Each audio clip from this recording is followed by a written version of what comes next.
And the Department of Education is not that it's going to be teaching some right-wing or left-wing propaganda. It's there to assist the schools in developing their curriculum. It's assist the school in developing the society. All I can respond to that is it ain't working. If there's like a program that says, you know, we're going to hire all female pilots to crash our planes because we think that's more equitable, obviously that's fucking stupid. But I feel like 99% of people, I think, generally would agree with that. So when people are so outraged by DEI, I feel like there's this DEI boogeyman of like hiring incompetent people or less competent people. But I don't think that that's explicitly part of like any DEI program ever. I've never heard that before. Yeah, I think it's definitely become kind of like a one-size-fits-all thing for the modern way that we talk about it, but I do like what James said about focusing on socioeconomics and what you just said. Like, if it was about that, especially if we focus on socioeconomics explicitly, that will inevitably lift up other minorities.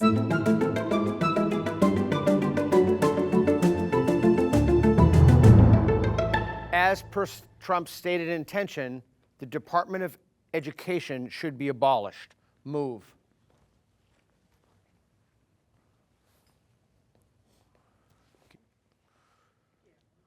Brett and Destiny, come on up.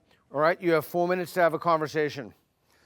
So for the majority of my career, I was actually a high school teacher, and there seemed to be no reason for the federal government to have any input into what was being taught around the various states. And I presume the same could be said here in the United States, where you could have competition between states in terms of education outcomes, and indeed private versus public. Why the Department of Education at the federal level needs to exist at all, I'm yet to be persuaded. So I think when we talk about education, there's two huge different conversation topics, and one is kindergarten, which is pre-first grade through 12th, so the end of high school, and then there's college. So separating those two things out, if we're looking at high school and earlier, the Department of Education, I'm pretty sure they just basically provide funds. They don't do curriculum direction. I think all the federal government does is I think there's a set of federal standards, like we want people to take tests to be able to like read or do math, but they don't do curriculum direction whatsoever, so there seems to be money for public education across the states. So where does that money come from initially? Of course it comes from the taxpayer. So if it was never taken in the first place, presumably parents could have more money to give directly to their child in order to educate them in whatever way they see fit. Again, how does that money get to the teacher? Well, perhaps it never gets to the teacher. Perhaps they're homeschooled. Perhaps there's a whole bunch of different ways in which you educate your child outside of the usual structures of the schooling system. I don't think most parents have time to educate their own children like that. We probably need schools. I think they're pretty important, no? Like to have, like it frees up both parents to work. It provides a common place for common education, so everybody's kind of learning similar stuff, so we all know everybody can like read and write. At the moment, there's a lot of two-income households precisely because the cost of living is so high, and the cost of living is so high, at least in part because taxation is so high. Taxation wouldn't be so high if the Department of Education was no longer there. I don't think that it's going to have that big of an impact on taxes, and I think that the money that we do spend that goes towards public schools, like if there was ever money that we should ever spend in the United States, I feel like on educating our children should probably be that thing. I think there's also a level of naivety to presume that any federal funding that is given to particular educational institutions is not going to come with some kind of requirement that they teach a particular thing or lean in a particular direction, or at least have some rules associated with how this money is going to be allocated, whether it be to states or to schools directly or wherever the money happens to be going. I mean, it goes to the states and the state decides how they want to divvy it up. It's not like the federal government is picking like Alabama teaches the wrong type of science so you don't get money or whatever. It's just money that's dispersed to, like that at that level from K through 12, I think only like 15% of their budgets come from the federal government anyway. But there aren't strings attached. We would know it's a public institution, right? Why can't the states take care of this themselves? Why can't state taxation take care of state-based education? Why do we need additional taxation at the federal level in order to be divvied up amongst the various states? I mean, you don't necessarily need it, but it would just mean that there'd just be less money going to especially poorer school districts. The way that most schools, I don't know if it's the same in other countries, but in the United States, most schools are funded by property taxes. So if you live in a rich area, you have a rich school. If you live in a poor area, you've got a poor school. If you reduce the federal disbursements to states for education, it just means the poor schools would just probably be worse off for it.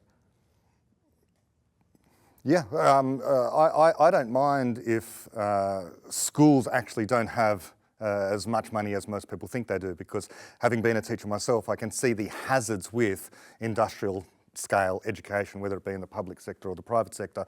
I think that it's a rather better idea if parents take a more direct hand in the education of their children. Is there a single successful example of this in the world right now? The existence of the education system as we understand it now is only a fairly recent invention over the last few hundred years or so. Prior to that, human civilization managed to get on quite well without having industrial education where kids sat in classrooms and were all taught the same thing. All right, I'm going to have you go back. You, sir, come in. I'm going to have you go back, and you, sir, come in. I feel that the Department of Education should be just totally destroyed, okay? And the reason being is that of all the countries, we're number 40, we're dead last, and we spend most for, towards, each pupil's education. It's just not working, okay? And I believe that the states could do a better job if they do it on their own. Well, you just said the reason that we need it, because as you said, we are number 40, and most of the other countries that's ahead is because, like in Trinidad, I know one of the things that the Prime Minister made all children learn is the future of the country is in the book bag of the kids. That's something we learn from school. And so putting money into education is an important thing in the development of a country. And the Department of Education is not that it's going to be teaching some right-wing or left-wing propaganda. It's there to assist the schools in developing their curriculum. It's assist the school in developing the society. All I can respond to that is it ain't working. We can't put any more money into it. I think it should go to the states. The states should. How do we know it's not working? Well, because our kids aren't performing. I mean, we're number 40 out of 40, okay? We're dead last, and we're spending more money than, every other country, to educate our students. So you're going to throw more money at it, and it still won't work? One of the reasons that's not working, and I'm a math and science teacher, one of the reasons it's not working is because there are too many restrictions on what we can teach the kids. Taking books out of the school curriculum, saying we can't teach about slavery, saying we can't teach about black civil rights. Stop doing that. Teach everything. Teach everything, right, and let the kids decide where they want to go. All right, we're out of time. Everybody reset to the neutral, please. As per Trump's executive order, all DEI programs should be abolished. Move.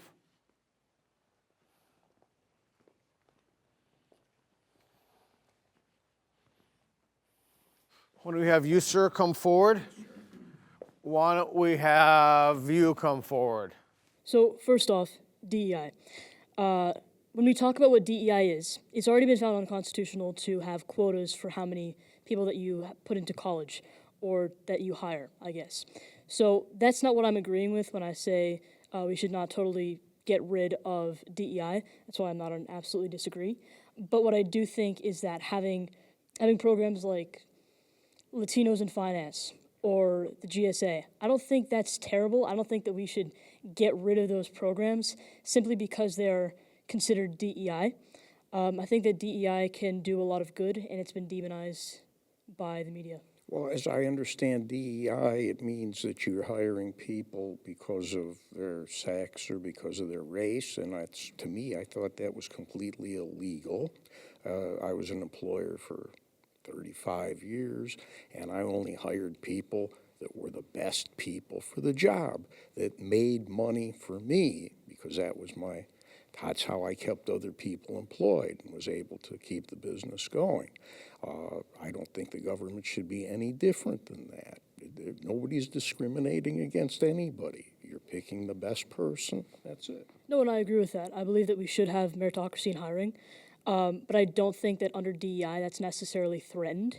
So DEI, what that might look like is if you are a college, right, and you're choosing between two people to admit into your undergraduate program, and one person is a black person from a low-income neighborhood who does not have rich and well-connected parents, and they have, let's say, a 3.9 GPA, but they don't have as many extracurriculars as a white kid that has well-connected parents and a ton of extracurriculars, and also the same GPA. I don't think that if you were to say, like, okay, well, they're equal, they should be seen equally. I think you should give more preference to the black kid that put more work into finding these extracurriculars, into getting their GPA up, because there's so many. It's not just like we need to give opportunities to black people. It's like a class-based thing. Black people often have, because they are on average of a lower socioeconomic class than the average white person in America, they don't have, on average, as many opportunities. So if we were to afford those opportunities, it would be better and more equitable. I believe you're talking about two different things. It's not a numerical thing. That's why you have human resource departments and human resource managers who make the decision of what's better for the company or the entity to hire to do the benefit for them, and not some government restriction saying you must hire so many people of this sexual orientation. We're out of time. Brett, come forward. Can you want to, real quick, last response. Isn't that exactly what this executive order is doing? Telling people and people that are hiring in the government who they need to hire and what their hiring practices should be? If you're against that, then why aren't you on my side? All right, I'll give you last word. I'm not sure I understood it. Okay, then I'm going to give nobody the last word. Okay, go back there, sir. Brett, come forward, and you go back, and you come forward. Okay, 2 minutes. Go. Equal and equity is not the same thing. Okay? And that's what equity means. Because I came from and he's trying to say it, because I came from a low-income neighborhood, may not be that I have the same opportunities that you do, that you have. And you might have the opportunity, you might know this guy, who knows another guy, who can get you a good job. But I have the same educational skill, but I don't know this guy. How do I compete? How do I compete with that? So that's what equity is.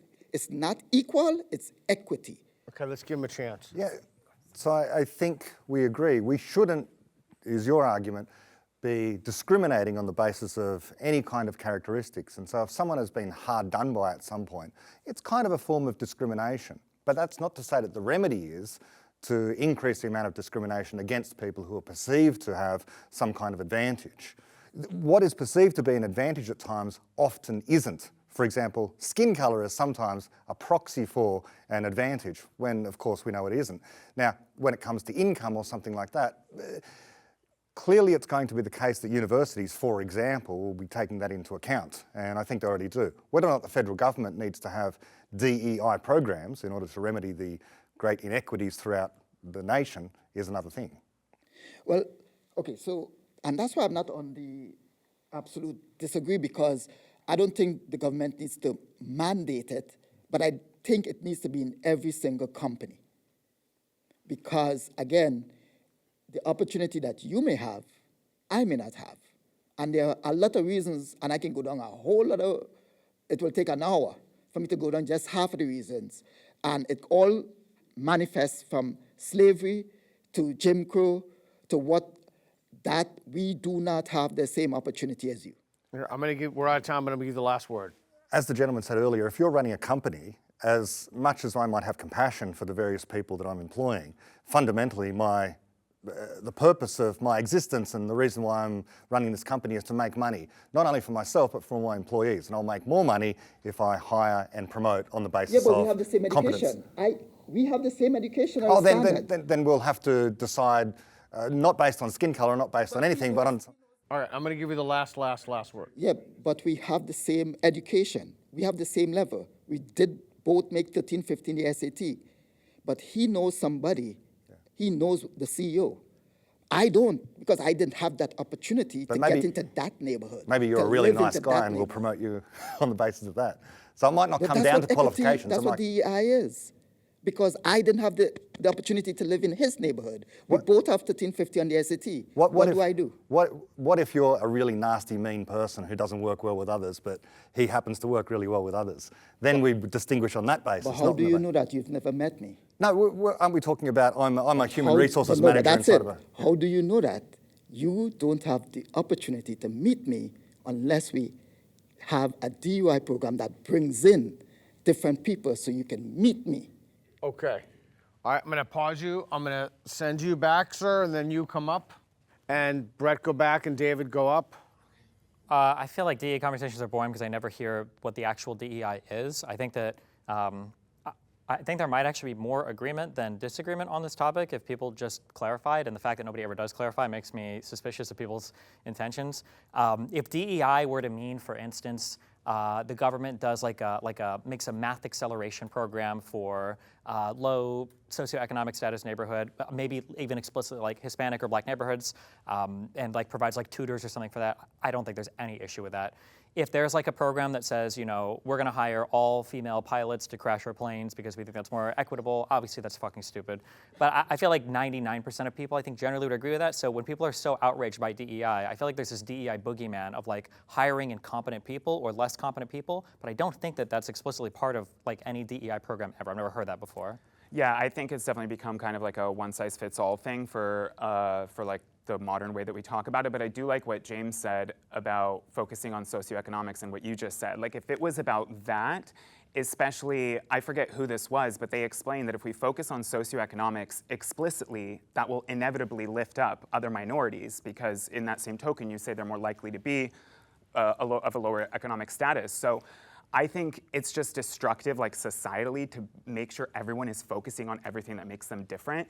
So if we were to focus on the socioeconomic aspect of that, I think absolutely. Get people from different like backgrounds, and that will inevitably bring in diversity of all kinds. But I think what ends up happening is people get like pit against each other and then make someone's sex or race like at the forefront of their mind the entire time, whether that's a good thing or a bad thing. I think that can be the case. I think it just depends on what exactly we're talking about. Like there might be times where it's not necessarily a socioeconomic thing, but it might be a race or a gender thing. Like the idea that doctors are male and nurses are female. Like that might be a thing that a particular DEI program, whether it's encouraging more women to be doctors or more men to be nurses, that has to focus on like a gendered thing there. Regardless of how dumb or not dumb it is, people like people that look like them, and people look at people that look like them, and they feel inspired to positions because people that look like them do those positions. So sometimes like it can be good to have somebody who looks a certain way or is a certain way just in positions, not promoted there because they're unqualified. I think there's a whole host of issues with that, but like just to encourage more people to step into those roles if we feel like they can do them, because it encourages other people to do it as well. Yeah, I don't think we actually disagree on that much, and you'd probably agree that it's kind of gotten like overblown and maybe like hyper focused on that in the last few years. Yeah, but I would argue it's because conservatives are very explicitly doing that, which is why if you I don't know if I can ask a general question, but like, does anybody know of one particular DEI program they disagree with at all? Like, I guess anybody from over there? Like, I've never heard like a particular DEI program ever cited, even though people, like you can see everybody does something they absolutely agree and strongly agree, but like, are there any DEI programs that anybody's even heard of before that they don't like, or? Is there a particular program that you can think of that's specific, and then we're moving to another I know of a point? particular case. Hold on, they won't be able to hear you. Isn't the system where you skew the education program and the scores to benefit black people over the whites? Isn't that DEI? Well, that would have been affirmative action, but I mean, that was struck down by the courts. But that was affirmative action, nothing to do with DEI, technically, unless you count DEI as affirmative action too. But again, the Supreme Court took care of that.